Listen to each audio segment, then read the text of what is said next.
जैसा कि डीएम ने भी बताया संभल के कि उन्हें अंदेशा था, उनके पास इनपुट थे। इसी वजह से हम बता रहे हैं सुबह से कि कितनी बड़ी तादाद में यहां पर पुलिस फोर्स को तैनात किया गया था, पीएससी को तैनात किया गया था। और यही वजह रही कि इस पूरे हिंसा को, इस बवाल को बढ़ने नहीं दिया गया, एक गली तक सीमित रखा गया। लेकिन उसमें भी कई सारे पुलिसकर्मी घायल हो गए हैं। वैसा संभल में बवाल पर डिप्टी सीएम केशव प्रसाद मौर्य का बयान सामने आ गया है। पुलिस पर पत्थरबाजी करने वालों को केशव प्रसाद मौर्य ने चेतावनी दी, कहा कि आरोपियों के खिलाफ सख्त कार्रवाई होगी।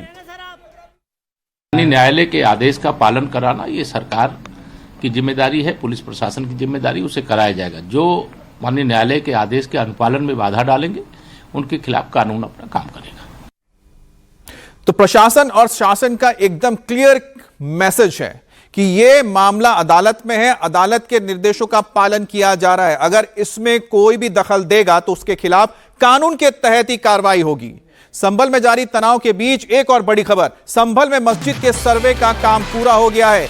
हिंदू पक्ष के वकील विष्णु शंकर जैन ने बताया कि कोर्ट के आदेश के मुताबिक मस्जिद परिसर की वीडियोग्राफी और फोटोग्राफी कर ली गई है। अब 29 नवंबर को या उससे पहले कोर्ट में सर्वे रिपोर्ट पेश कर दिया जाएगा। माननीय सिविल जज सीनियर डिवीजन चंदौसी साहब के ऑर्डर की कंप्लायंस में एडवोकेट कमीशन की प्रक्रिया दोबारा जारी हुई। सुबह 7:30 बजे से 10 बजे तक ये कमीशन की कार्रवाई हुई। और मैं आपके सामने बताना चाहता हूं कि जो फीचर्स हैं, जितनी चीज़ें हैं, उसकी वीडियोग्राफी फोटोग्राफी हो चुकी है एडवोकेट कमीशन महोदय द्वारा। और अब ये सर्वे पूर्ण हो चुका है। और अब 29 नवंबर को जो इस केस की तारीख निर्धारित है, मुझे ऐसी आशा है कि एडवोकेट कमिश्नर महोदय अपनी रिपोर्ट कोर्ट के समक्ष प्रस्तुत करेंगे। बिल्कुल, मैं सबसे अपील करना चाहूँगा कि लोग रूल ऑफ लॉ और कानून के शासन में विश्वास रखें। न्यायालय की प्रक्रिया है, एक लंबी प्रक्रिया है, तुरंत कोई फैसला नहीं होने वाला है। अभी कोर्ट में एडवोकेट कमिश्नर महोदय अपनी रिपोर्ट दाखिल करेंगे। उसके बाद सीपीसी के अनुसार उस रिपोर्ट को कंट्राडिक्ट करने का हर आदमी को एक अपॉर्चुनिटी, एक चांस मिलेगा। और उसके बाद ये केस आगे बढ़ेगा। तो इस समय कोई कंक्लूजन ड्रॉ करना सही नहीं है। और आज विष्णु शंकर जैन भी सर्वे टीम के साथ जामा मस्जिद के अंदर गए थे। सर्वे टीम सुबह 7 बजे के करीब मस्जिद के अंदर दाखिल हुई थी और करीबन 2.5 घंटे तक सर्वे हुआ। पूरे मस्जिद परिसर की तस्वीर ली गई, वीडियोग्राफी की गई। सर्वे शुरू होने के 1 घंटे तक सब कुछ ठीक था, हालात काबू में थे। लेकिन 1 घंटे बाद अचानक ही 1000 लोगों की भीड़ अलग अलग गलियों से एकजुट हो गई। पुलिस ने जब भीड़ को वापस भेजने की कोशिश की तो भीड़ ने पुलिस पर पथराव शुरू कर दिया। सुबह के करीब 9-10 बजे ये पूरा मामला और गर्मा गया। एसपी की मौजूदगी में सर्वे की टीम को उसके बाद सुरक्षित बाहर निकाला गया और सुरक्षित जगह तक पहुंचा दिया गया। लेकिन ये तस्वीर जो आप देख रहे हैं, आज के इस बवाल की, हिंसा की सबसे महत्वपूर्ण तस्वीर है, जहां पर आप देखिए कि किस तरह से लोग गलियों से निकलकर मुंह पे कपड़ा डालकर अपनी पहचान छुपाकर पुलिस को टारगेट कर रहे हैं। संभल की जामा मस्जिद का 5 दिन के अंदर 2 बार सर्वे हुआ। पहला सर्वे 19 नवंबर को हुआ था। कोर्ट के आदेश के फौरन बाद शाम को 7:15 बजे सर्वे की टीम जामा मस्जिद पहुंची थी। यह सर्वे शाम को 7:45 बजे तक चला था। इस दौरान एडवोकेट कमिश्नर रमेश सिंह के साथ डीएम, एसपी मौजूद थे। और आज फिर से जामा मस्जिद के अंदर सर्वे हुआ है। सुबह 7:30 से लेकर करीब 10 बजे तक सर्वे कंप्लीट कर लिया गया। आज सर्वे टीम के साथ हिंदू पक्ष के वकील विष्णु जैन के अलावा सरकारी वकील भी मस्जिद के अंदर दाखिल हुए थे। आज दूसरे सर्वे के बीच पत्थरबाजी भी पूरी तैयारी करके बैठे थे और पत्थरबाज जो मौके का इंतजार कर रहे थे, उन्होंने न सिर्फ पुलिस टीम पर पथराव किया बल्कि आसपास लगे सीसीटीवी कैमरों को भी तोड़ दिया ताकि उनके खिलाफ कोई भी सबूत ना बचे, पहचान ना हो सके। संभल के इसी ग्राउंड जीरो से आपको हमारी सहयोगी अनामिका की एक रिपोर्ट दिखाते हैं। संभल में जो पत्थरबाज आए, जिन्होंने हिंसा की, उन्होंने कैसे सबूत मिटाने की कोशिश की, ये तस्वीरें हम आपको दिखा रहे हैं। दुकानों के बाहर जो सीसीटीवी कैमरा लगे हुए थे, उन्हें निशाना बनाया गया ताकि पहचान ना हो पाए। नकाबपोश पत्थरबाज आए थे जिन्होंने, ये आप सीसीटीवी कैमरा देखेंगे जो इस दुकान के बाहर लगा था, इसे तोड़ा। सबसे पहले इसे तोड़ा गया।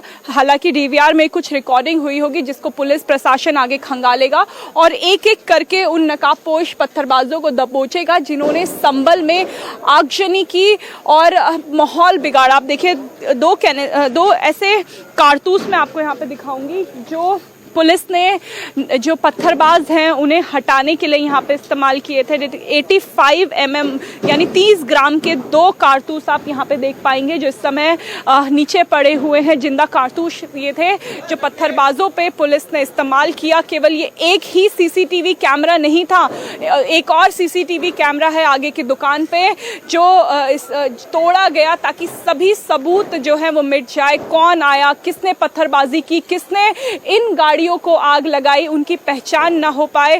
वो कौन लोग थे, क्या वो स्थानीय लोग थे या वो इस जो ये 4-5 गलियां हैं यहाँ के रहने वाले नहीं थे, उनकी पहचान ना हो पाए। इसलिए इस तरीके के जो है हथकंडे अपनाए गए।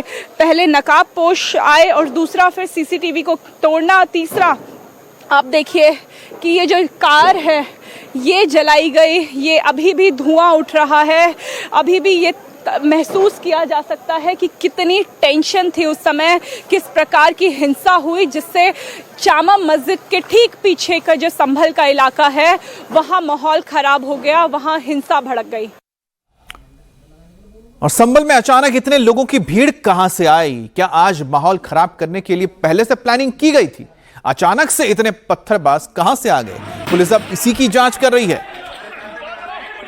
संभल में इस समय जो मस्जिद के पास की गलियां हैं उनकी तस्वीरें यही है। सभी गलियों में इसी तरीके से टूटे टूटे पत्थर जो है वो बिखरे हुए हैं क्योंकि 1000 लोगों ने पुलिस के ऊपर पत्थरबाजी की थी। कट्टों में भर के इन पत्थरों को लाया गया था, ईंटों को तोड़ तोड़ के लाया गया था। लेकिन अब जो नगर पालिका है वो सफाई कर रही है, इन सभी पत्थरों को हटा रही है क्योंकि एक डर का माहौल इन पत्थरों ने बनाया हुआ है। लोग तो यहाँ से चले गए लेकिन वो हिंसा इस समय यहाँ इन तस्वीरों के माध्यम से याद आ रही है कि किस प्रकार से पुलिस पे हमला हुआ, किस प्रकार से जो कमेटी है, जो सर्वे की टीम है, उसे कैसे रोकने की कोशिश की गई। इस समय जो है पूरी सफाई का काम संभल में शुरू हो चुका है। जो पुलिस प्रशासन है उसके कुछ लोगों को चोट आई है, सीओ को चोट आई, इंस्पेक्टर को चोट आई है, एसपी तक को निशाना बनाया गया इन पत्थरों से। ये पत्थर जो है ऊपर से भी फेंके गए, जो आप यहाँ पे अभी घर देख रहे हैं। फिलहाल वहाँ पे जो यूपी पुलिस है, संभल पुलिस है, वो तैनात है।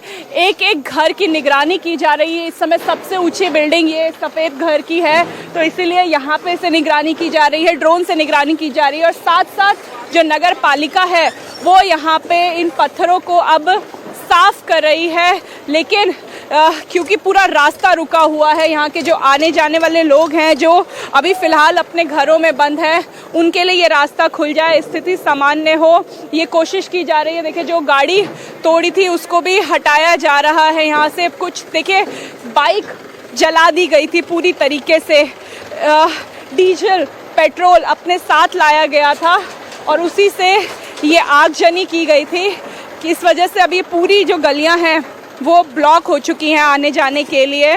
रास्ता खुल सके, जो यहाँ के लोग हैं वो सामान्य तरीके से अपना जीवन आगे बढ़ा सके, ये कोशिश इस समय नगर पालिका कर रही है और धीरे धीरे संभल में स्थिति सामान्य करने की कोशिश हो रही है। लेकिन माहौल अभी भी तनावपूर्ण है। धारा 163 जो है वो लागू अभी भी है, किसी को भी अनुमति नहीं है यहाँ पे इकट्ठा होने के लिए।